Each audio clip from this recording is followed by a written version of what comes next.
What's helped me most in my life? What helped me believe in the possible? Believe in others? Believe in thinking big? What made me a doer, a maker, a give it a goer? What made me realise that it was okay to fail, okay to take a wrong turn, to step back, to breathe, to have a plan B, and then maybe a plan C? What made me never give up and keep trying again and again and again? What helped me to find a purpose? Helped me to know the strength of kindness and loyalty, to value friendships, value others. What made me? Scouts made me. Scouts have helped me become who I am today, and it's thanks to people like you. Hello to everyone at Hampshire Scouts. My name is Nigel Atkinson, and I am Her Majesty's Lord Lieutenant of Hampshire, but I also am very proud to be the President of Hampshire Scouts. Now, normally we meet together in Winchester for our annual review, but obviously because of the unprecedented circumstances we're in, we're not able to be there in person. So we're going to have our very first virtual meeting. I would like to introduce this meeting by firstly thanking you all very much for all the hard work and enthusiasm you've put into scouting over the last few months. We have, of course, launched the Great Indoors programme, which I know was very welcomed by many families across the county. But all in all, it has been a fantastic effort, and thank you very much indeed for what you've done, and keep safe. Hello, good evening and welcome to the Hampshire Scouts Annual Review. We're live from Ferny Crofts in the New Forest, the home of Hampshire Scouts, to bring you a very different annual review this year. For the next 45 minutes, we'll be talking about all of the awesome things that our young people and adult volunteers have been up to in 2019. From the World Scout Jamboree and Project 19 all the way through to the present day with Scouts Online. First up, we're going to head across the Atlantic and to the World Scout Jamboree, where over 45,000 people gathered for an unforgettable 10 days of adventure, culture and fun. Before that though, we're going to go to our UK Chief Commissioner, Tim Kidd, with a special message. Hello Hampshire Scouts, my name is Tim Kidd, I'm UK Chief Commissioner. This is a message to say thank you so much for the fantastic scouting that you've been doing over the last year, 2019 to 2020. And as part of your annual review, as you look back and celebrate all your huge achievements, now's a time to feel really good about what you've done. So thank you to everybody in Hampshire Scouting, whether you're a leader, a helper, a section assistant, executive member, a young leader, whoever you are, whatever you do, thank you so much for what you do. Across the UK, Scouts have shown themselves to be absolutely fantastic over the last year, and particularly the last 3 or 4 months. We've done some brilliant things to help other people, hike to the moon, care for care homes and our Great Indoors initiatives. And I hope you've enjoyed being part of that. So look forward to the future with excitement, because there'll be some brilliant scouting, yet more brilliant scouting to come. And well done for your last year, Hampshire Scouts.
I'm here with Katie, Eleanor, Loran and Joe from World Scout Jamboree Unit 56, the Hampshire Aces, is that right?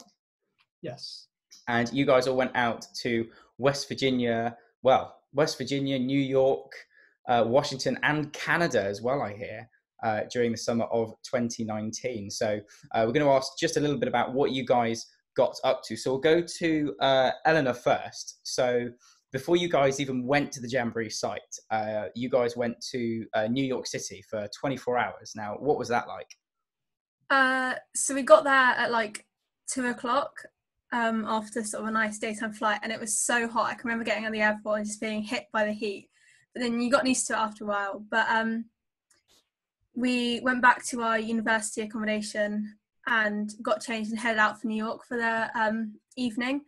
And then we went, and as we arrived, it was just getting dark, so we got to see New York by night with all the lights, and we went into Times Square, and it actually wasn't that busy, which is nice because I don't really like big crowds like that, but Times Square was like not too busy, and we got to see it with all the lights. And then we just walked around New York and got some food at McDonald's, enormous portions. It was amazing.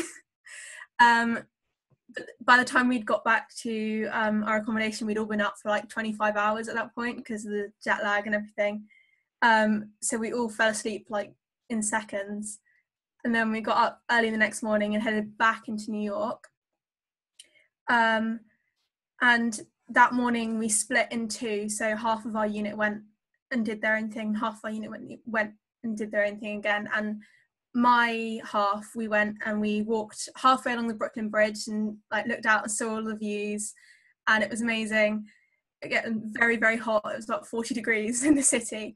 And then we came back and we went to Chipotle for lunch, and we just wandered around New York and took in the sights and went into as much aircon as we could we went into like a museum and went into a shopping centre and we got some more food because why not? And then we spent a little while in the park, and we went to Central Park as well the night before, I forgot that. But we spent a little while in the park, and then we got on the ferry to go across to New Jersey, where all of our kit was, and we got on our bus and headed towards the Jamboree site for the first time. Very exciting. Awesome. That sounds really, really cool. It sounds like you had a jam-packed 24 hours in New York, but it's good to hear you guys managed to stay up until the end of your trip to New York after being up for like 50 hours. It's a challenge. I'll bet.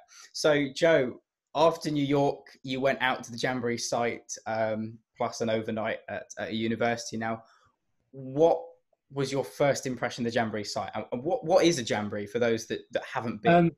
So Jamboree it's effectively the biggest kind of camp in the world for Scouts, with over 160 countries and 50,000 people.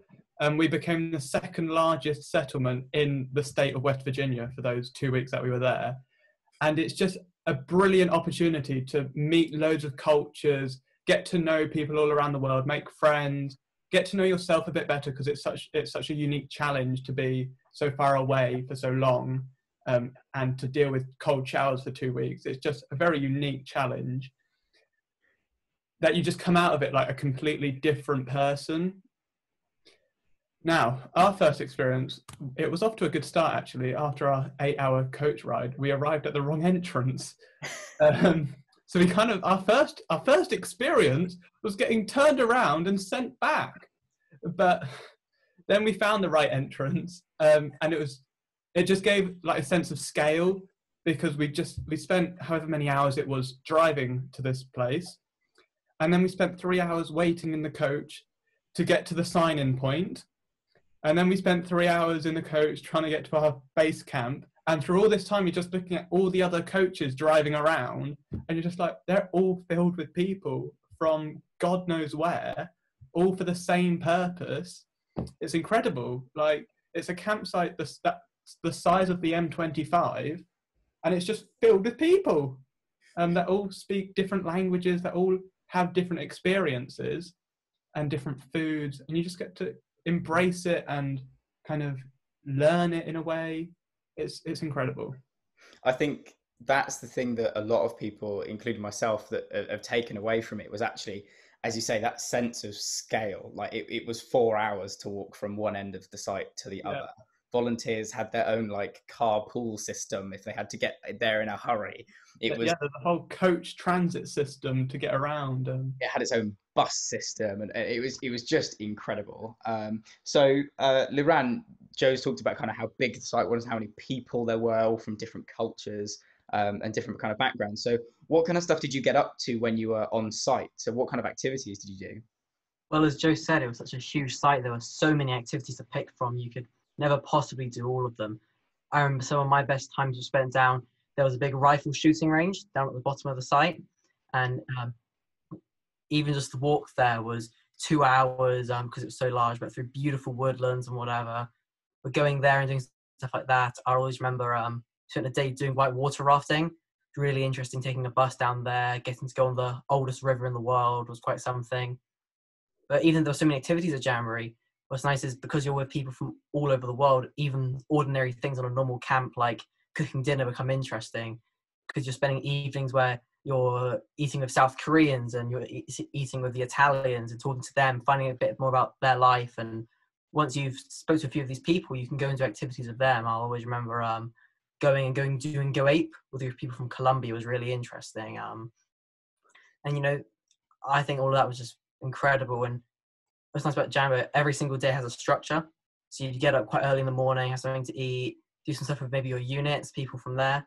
Then in the afternoon, you spend time with people from other countries. And then normally in the evening, there was called base camp bashes. So they had music and stuff, which was really interesting. And it was a good opportunity to meet people and just generally have a good time. It's so jam-packed, but you do so much that you forget certain things because you're kind of just overwhelmed by all of it. And even just seeing all the people, but really there were so many activities and such a huge site, you can never see or do all of it. Yeah, absolutely. Absolutely. I'll bet. Fab. Thank you. So going back to Joe then, so what you mentioned how there were the sheer amount of people. I bet it was amazing to actually experience so many different cultures at the Jamboree site. What was that like? Well, I think to sum up the cultures, there was one particular day just dedicated. All the activities were stopped, all the abseiling, the climbing, all stopped, just so that you could spend time getting to know those around you, their cultures. It was Culture Day. It's quite well named, but each unit, which is about 40 people in total, would have an activity based on their country. So our unit, we had some people dress up as the royal family. So you could go take photos with them, pretend you're at Buckingham Palace, drink some tea, the cliches. And then you'd go around to other people and learn about their stereotypes. So one of the Swedish troops had some candy from their country because it's very strong, like licorice kind of style. So that's quite unique. Italians were cooking pasta. One of the Chinese units had like a whole big setup where you could do a symbol in Mandarin and then go around and try some green tea. Everyone was doing their own thing, and it was just incredible to go around and see a bit of their culture, an aspect of their country that they think actually we really want to shine a light that this is what life at home is like for us. And it was just really interesting to see. That's really, really cool. Thank you. And last but not least, Katie, you had a really great culture day as well. What kind of stuff did you get up to? There's a small group of us. We walked over to, I think it was A and B camp. We were right at the other end from our setup. And we walked and just met loads of people along the way. We sang with some people, learning about their cultures, music and dance. And we just trying local delicacies from where other people were from. That's awesome. And so would you all say that going to the Jamboree has helped contribute to becoming better young people and actually better young adults as well? Definitely. Yeah, definitely. I think it's not like some camps you actually learn specific things for a purpose versus a Jamboree you kind of learn by doing. You kind of have a kind of independent freedom and to meet new people and to try new things that you would never normally do. And that kind of experience not just teaches you things, but kind of makes you, like, builds you as a person. and gives you something to talk about and gives you your own ideas about the world and other countries and that sort of thing. That was Unit 56 talking all about their World Scout Jamboree experience. And as a volunteer that went, I can genuinely say it was one of the most unforgettable experiences of my life. I must admit, I'm very jealous. You'll have to come to the next one. We're in South Korea in 2023. And if you're thinking about going, just do it. I know those guys would agree, but that would be our advice to you. Next, we're heading back across the pond for another Hampshire expedition, this time Project 19. Let's have a look at what they got up to.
So here at Hampshire Scouts, we have more than 18,500 amazing young people that engage with many activities throughout the year.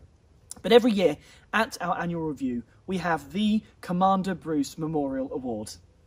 Now, the award is given to that young person that has not just engaged with all the activities and everything we have to offer, but has actually gone that extra mile to do their bit for Hampshire Scouts. We'll now go and see the Bruce family to see who the winner is. It's that time again, and the family wants to make the Commander Bruce Award. And I've just been chatting to my mother about Daddy, Commander Henry Bruce, and what his time in scouting was about. And you say he was doing it in the war? Yes, when he was at school, he was a scout. So he's a lifelong scout, and he was very, very proud of the scouting movement. And he was chairman of Hampshire Scouts for a time? Yes. And he made quite a lot of money so that Fernycroft was built. There you go. He was involved in the creation of Fernycroft, and everybody in Hampshire Scouting knows Fernycroft. But this is a day for Daniel Cooper. And Mummy, I'm going to ask you to make the presentation through this amazing system to Daniel, who's done so well. Mummy, would you like to make the presentation to Daniel? Well, it gives me enormous pleasure to do so, because Daniel, you have done so much and you've earned this from all that you've done, and we are very proud and delighted to give you this award. That's wonderful. And here's my dad, the Commander Bruce himself, so he's with us. And let's give you a round of applause. Daniel Cooper is a young leader in Waterlooville District. In 2019, he became an elected youth representative on the Hampshire Scouts County Board of Trustees. And since then, he has been a leading light in so much of scouting life in the county. On the Board of Trustees, Daniel makes an incredibly valuable contribution to discussions, always willing to use his voice to represent young people and to offer challenge in a respectful and mature way. His input has helped to shape county policies, including on such matters as grants, opportunity funds, and risk assessment.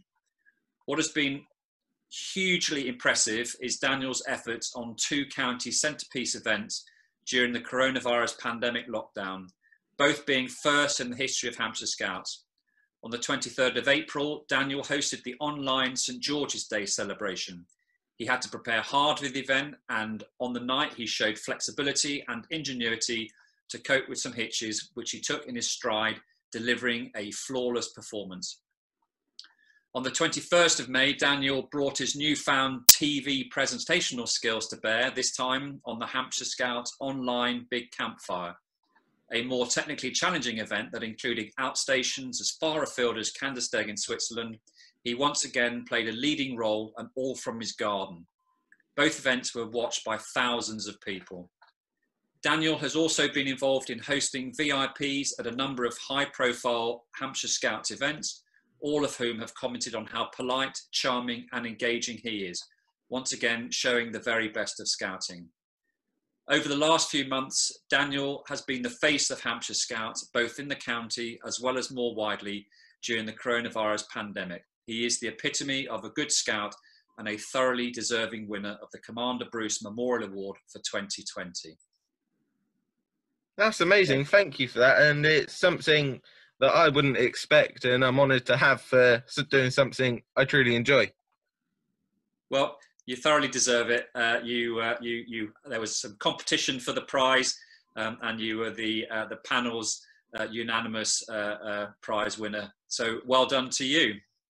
I'm just feeling amazing. It's, like I said, something I don't expect, and we're all volunteers, and I deserve it as much as anybody else, and I just feel very lucky to be given the prize and be the winning recipient of it.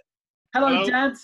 So how does it feel for you to see your son recognised for this? And of course, fantastic. It's something he loves. He enjoys spending his time with the Scouts, doing anything to do with Scouting. He's involved with the local group, has been for a number of years. He enjoyed the Jamboree thoroughly last year, and I know he's enjoyed all of the activities that he's hosted this year. So it's something he really gets a kick out of and really enjoys. So it's great to see him being recognised. So thank you. Hi guys, it's Dwayne Field, Scout Ambassador here. I hope you don't mind me dropping in on your meeting like this, but I just had to jump in and say a massive well done to all of you for carrying on with your meetings online because you can't get to your normal meeting places. You guys absolutely rock. Now, I know for a lot of you, you've been stuck in the house for a long time now and you've been learning some new skills. And the important thing with a new skill is to remember to pass it on. So share that skill with someone. And I think this is a great platform for doing it. I've been learning a new skill. I've been learning and practicing some origami. I'm not very good, so don't ask me to demonstrate it yet, but one day I will. As for these meetings, I know we're all dying to get back to our normal meeting places, our Scout huts and groups. But that's coming, that's down the line. I know your parents, some of them are happy that they don't have to drop you off every day. So that's a plus for them, but not so much for us. One thing I do want to say, guys, is please stay safe, stay home, and remember to thank all your leaders. They've been doing a fantastic job in making sure you can still stay active, still learn new skills, and still stay in touch with all your friends online on calls just like this. So remember to thank them. And also remember, share those new skills. Take care of each other. And for now, bye-bye. I'm going to have to go. Take care. Congratulations, Daniel. That was thoroughly deserved. We've had the pleasure of working with Daniel for at least the past year, and we know just how much he puts into Hampshire Scouts. So thank you so much for everything you do, Daniel. And thank you too to all those other volunteers and young people that put so much into Hampshire Scouts and the wider Scout movement as well. It's really, really appreciated, and it's amazing to see firsthand just the impact that you guys are having on our young people. It's fantastic and really, really inspiring. Next up, we're going to talk about the elephant in the room, COVID-19 and lockdown. Now, as Scouts, we're taught to adapt and overcome new situations. And that's exactly what's been happening in Gosport. They have been adapting and overcoming situations along with many groups across Hampshire. So I caught up with a group from Gosport a little earlier to find out what they've been up to and how they're going to change things moving forward. So I'm here with the 6th Gosport Rounder Scouts group, and we are joined by the adult volunteers Lisa and of course some young people, Cubs, Matthew and Amelia. Hello, welcome.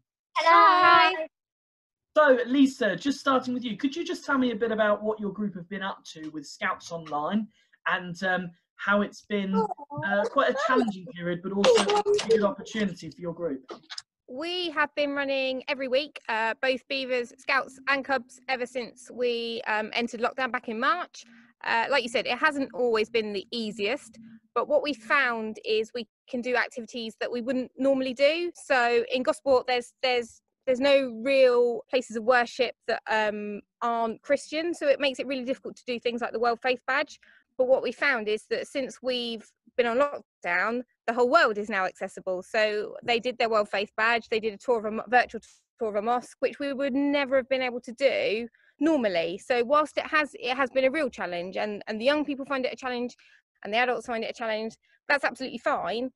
There's been some really good opportunities to take up activities that you wouldn't normally get to do. So tell me a little bit about those activities that the young people have normally not been able to do, things like Scouts Online, the Great Weekender, and all that stuff that's going on. Obviously, we did our virtual mosque tour, which was fantastic. We've had a visit from a falconry centre, and next week I think we've got a visit from a reptile centre. Now, you wouldn't normally be able to bring those into the building and would be perhaps cost prohibitive, but actually this has worked really well because the young people can see stuff that they wouldn't normally see. So as an adult volunteer, Lisa, tell me about the stuff that's been open and available to you, so you can put together a programme for the young people to enjoy.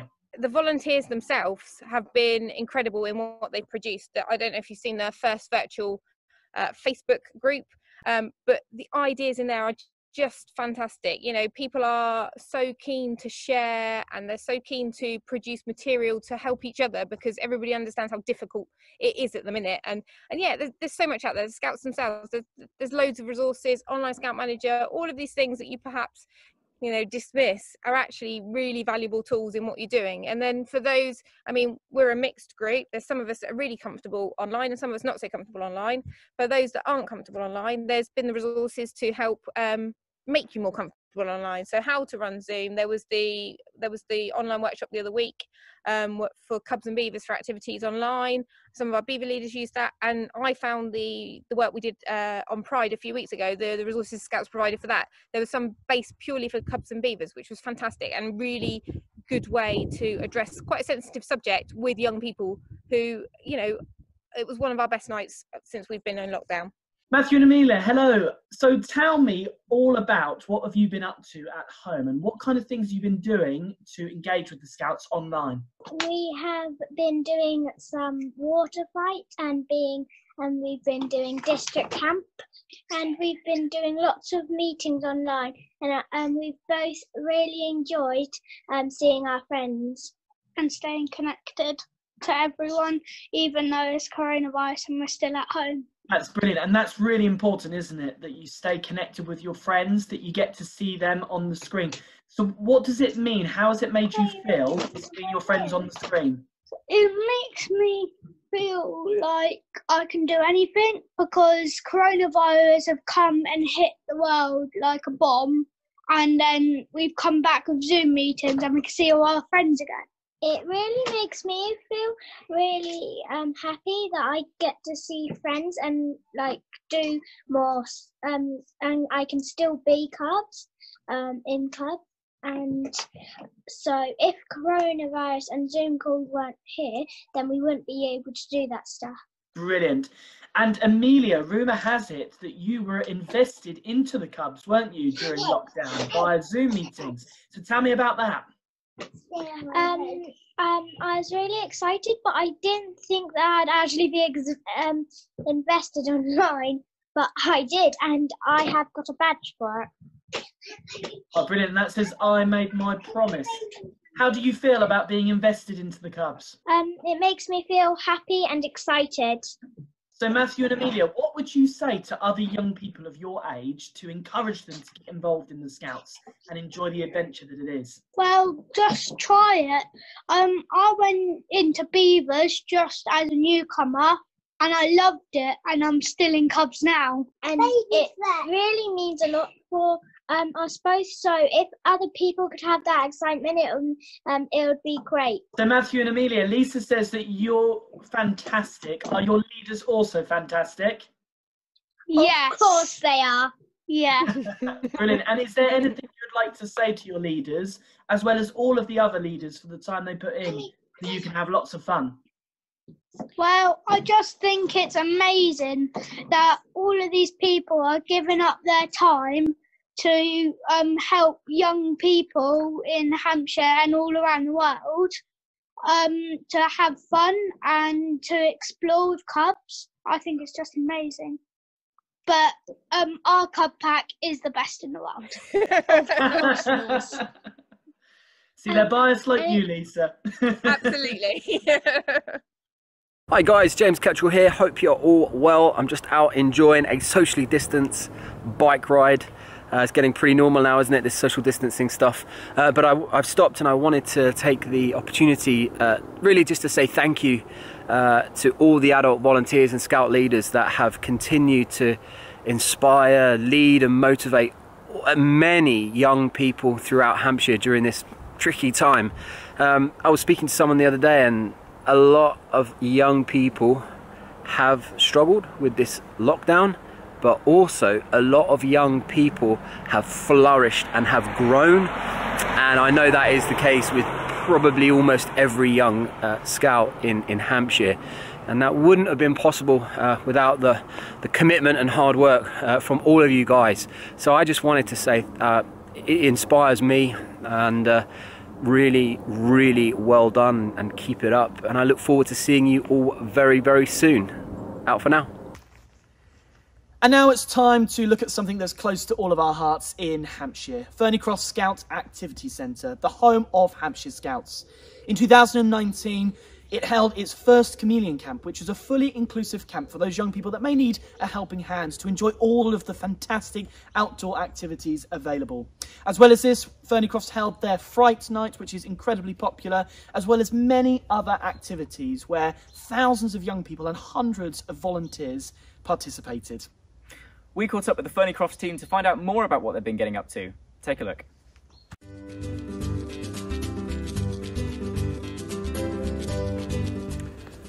Hello and welcome to Fernycrofts. It was another brilliant year here in 2019 for us. We saw lots of young people from Scouts, Guides and other youth organisations enjoying fun, adventure and outdoor learning here. Yeah, and it was another record-breaking year. We had 21,700 young people visit the site. We're camping overnight for more than 42,000 nights, and they took part in 3,400 activity sessions.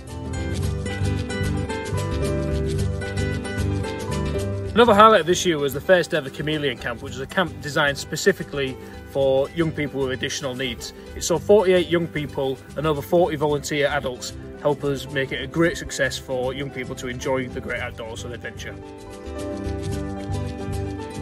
In the autumn, we also ran our second annual Fright Night event, where over 400 young people joined us for a day of Halloween activities before braving our spooky trail in the night time.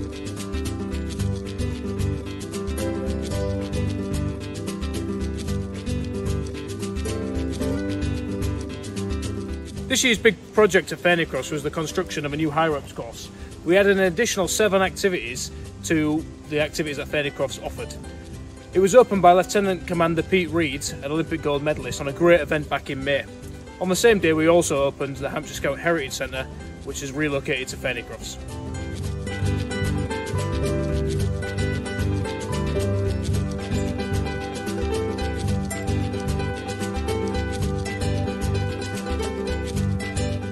As well as catering for the young people we've mentioned, Fernycrofts continues to provide various training opportunities for adult leaders and volunteers across Hampshire Scouts and further afield. That includes permit courses and first aid courses, to name but a few. We'd like to now take this opportunity to thank all of the staff, the volunteers and the customers for their continued support at Fernycrofts, and we look forward to welcoming you here next year.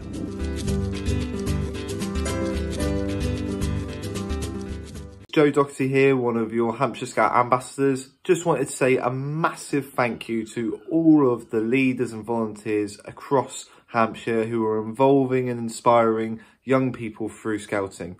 I work at an outdoor education centre and we can't get young people to our centres at the moment. So it's really encouraging to know that you guys are working your hardest to get these young people engaged within scouting. And it's not only a wonderful job, but it's an absolute essential job. So I can't thank you enough for the hard work you're putting in. I just wanted to also say that as ambassadors, we're running webinars shortly about all of the adventures we've been up to, whether that's climbing Mount Everest or going to the South Pole, and you'll be able to see them on the Hampshire Scout website shortly. So again, a massive thank you guys, you're doing a great job. See you later. Thank you so much to the team at Ferny Crofts for capturing a little bit about what they got up to over the past year, and thank you as well to the team at Ferny Crofts for keeping this place running during a 4-month lockdown. They've faced lots and lots of challenges, and it's fantastic to see their scouting spirit in overcoming adversity. Next up, we've got a message from our County Commissioner, Martin Mackey. Hi everyone, I'm Martin Mackey, the County Commissioner and Head of Hampshire Scouts. I hope you've enjoyed our annual review. I'd like to take a few moments to highlight some of our achievements and to say a few thank yous. Clearly the review is about 2019, but I will talk about 2020 as well. So what have we been up to and what are some of our highlights? We've done loads of exciting things in Hampshire Scouts. In January last year, we welcomed Joe Doherty back from his Antarctic trip, and some of you will have heard him speak about it already. But he's doing a webinar at 7 o'clock on Wednesday the 22nd of July, so please feel free to join us if you can.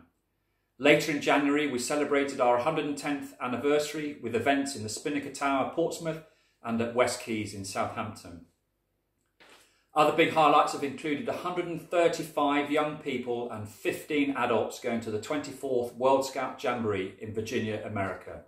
And they had a fantastic time. My thanks to everyone who made that happen. We also sent another 110 young people and adults to America on Project 19. In all, there were 27 international expeditions from Hampshire last year.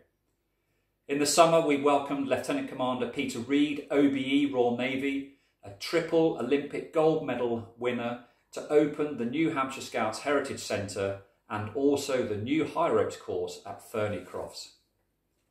In the summer, we also ran a camp called the Chameleon Camp, which was a first. This was run at Ferny Crofts for young people with disabilities and with loads of activities that were tailored for their needs. They had a great time, and my thanks to everyone who organised that. Another first for us was that we achieved an impressive one at the beginning of this year in that Chloe Foster, one of our County Beaver Scouts leaders, gained her Scouts of the World Award. But not only that, she also achieved all of her top awards and her DAV Gold. What an amazing achievement. Well done, Chloe. On awards, well done Daniel for winning the Commander Bruce Memorial Award, and thank you to Alistair Bruce, one of our ambassadors, and his family for sponsoring the award each year. Everything we do in Hampshire at every level of scouting is about giving young people amazing opportunities and skills for life. One measure of success is our membership, and last year Hampshire grew again with 433 more young people and 144 more adults. This increase took us over the 26,000 mark, and we finished the year on 26,004 members. So we are still the largest scouting county in the UK. But the COVID-19 pandemic has affected us. We stopped face-to-face scouting on the 17th of March, and only on the 6th of July, almost 4 months later, are we making a tentative, careful but safe return to face-to-face scouting. Thank you to everyone for all that you have done in that time to keep scouting going, and good luck going forward. To draw my part of this review to a close, may I say thank you to everyone who has been involved with this annual review, especially our President, Nigel Atkinson, our Chief Commissioner, Tim Kidd, and the Bruce family. I'd also like to thank Paul Bell, our County Chair, and all the members of our County Board of Trustees for all the sterling support you give. And to my county leadership team, and especially my deputies, Martin Rudd, Donna Kerrigan and Teresa Ginn, who along with their teams do fantastic work supporting scouting in Hampshire. And also to Peter Marcus and Megan Bailey, our County Youth Commissioners, for all that you do to ensure what we do is absolutely youth-shaped. Thank you. And finally, To everyone in our 27 districts, 251 groups, and over 900 sections and explorer units, thank you for everything you do. That's everything for the Hampshire Scouts annual review. Thank you so much for joining us, and thank you to all of the adult volunteers for everything that you do across Hampshire and beyond. Without your generosity in time, our young people wouldn't have the opportunities that they have to learn skills for life. So from our home to yours, good night and stay safe. Good night.